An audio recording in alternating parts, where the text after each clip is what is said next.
시청자 여러분 안녕하십니까? 현담 신병입니다. 오늘은 수맥담론 그 5번째 시간으로 공부방과 연구실의 수맥파와 집중력과의 관계에 대해서 알아보는 시간을 갖도록 하겠습니다.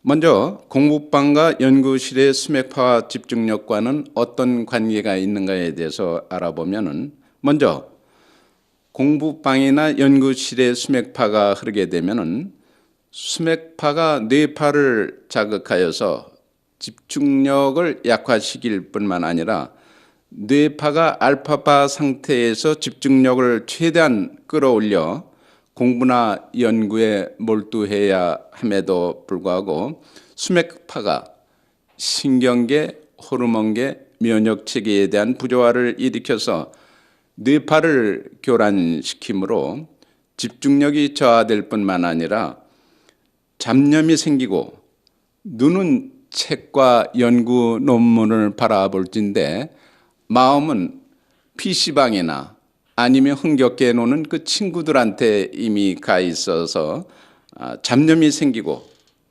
또한 학습 능력과 그 연구 실적이 떨어지게 돼서 결국 소기의 성과를 올리지 못하는 그런 경우가 종종 있게 마련입니다. 따라서 공부를 못하고 연구 실적이 나쁘다고 학생만을 다그칠 게 아니라 우선적으로 공부 환경을 조성을 해서 집중력을 향상시키고 성과를 올리도록 그런 환경 개선을 하는 것이 무엇보다 중요하며 이렇게 부모가 갖춰야 될 것이 환경 개선하는 것임을 첫째 과제로 생각하고 명심해야 할 것입니다. 그런 환경을 조성하기 위해서는 첫째, 일반 가정에서는 새로 짓는 건축물이나 또는 이삿이 공부방을 정할 때 전문가의 그런 조언을 들어서 지기 호불호와 수맥 유불을 확인해서 정밀 진단하는 것이 좋다라고 생각이 들며, 둘째, 자취방이나 기숙사 역시 이러한 방법으로 해서 전문가의 조언을 받아들여서 공부방의 위치를 정해야 할 것입니다. 셋째, 기타 공부나 연구를 해야 될 목적으로 장기적인 치료 장소가 필요할 시에는 이와 같은 요령으로 진단을 해서 생활하는 것이 효과적이라 할 것입니다.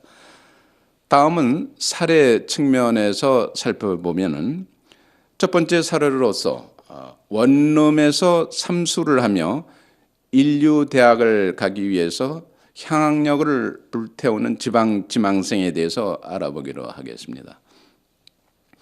제가 공직생활을 하며 지방에서 근무할 때 중견기업 그 회장이 공장의 지하수가 좀 부족하다라고 해서 어느 날 저한테 찾아와서 관정 위치를 좀 진단해 주실 수 있겠느냐라고 그런 요청이 있어서 제가 시간을 할애해 가지고 가서 그 정확한 관정 위치를 진단했을 뿐만 아니라 여기에서 그 중소기업, 중견기업 그 회장이 원하는 그런 양의 지하수를 성공적으로 개발을 했습니다.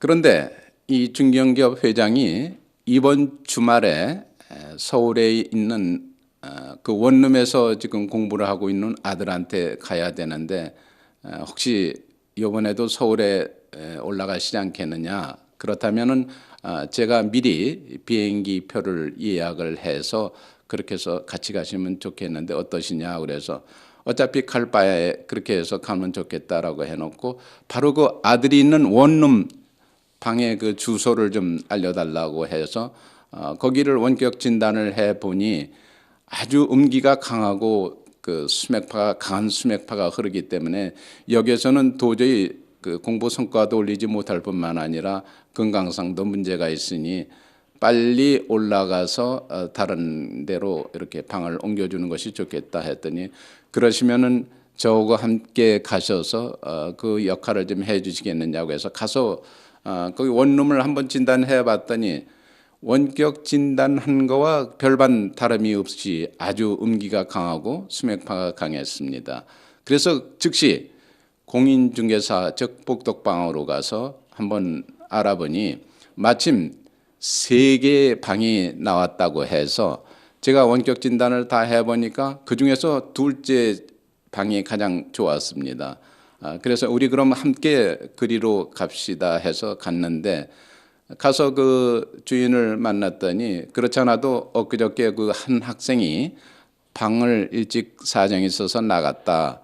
그 방을 한번 보시겠느냐고 해서 그 방에 가서 그 정밀 진단을 해보니 지기도 좋고 또 수맥파도 거의 없어서 이만하면 충분하다라고 했더니 그것을 바라본 주인 얘기가 여기에서 공부한 학생치고 최소한 연고대 이상은 다 들어갔다라고 그런 얘기를 하니까 이 중견기업 회장이 너무 좋아서 아주 감사하다고 저한테 몇 번이고 그 인사 사례를 했습니다.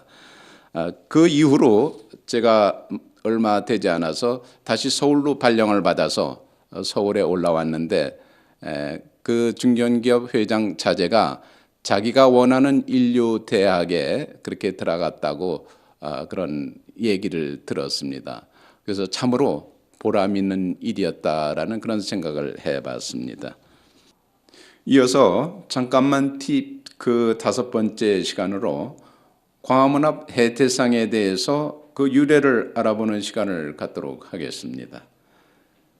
청와대에서 바라본 조산인 관악산이 오행상 화형에 해당되어 화기가 강할 뿐 아니라 주산인 북악산이 오행상 금형에 해당돼서 화극금함으로 오액상극이 돼서 화재가 위험이 많다라고 이렇게 생각들을 하고 있습니다. 따라서 이러한 화재를 면해 방지하기 위해서 비보풍수 차원에서 광화문 앞에 오행상 수기운을 띠는 해태상을 좌우에 하나씩 설치함으로써 관악산의 화기를 눌러 화재를 예방하였다고 합니다. 이상으로 오늘 방송을 모두 마치고 다음 시간에는 CEO 집무실의 수맥파와 기업의 흥망성쇠에 대해서 알아보는 시간을 갖도록 하겠습니다. 대단히 감사합니다.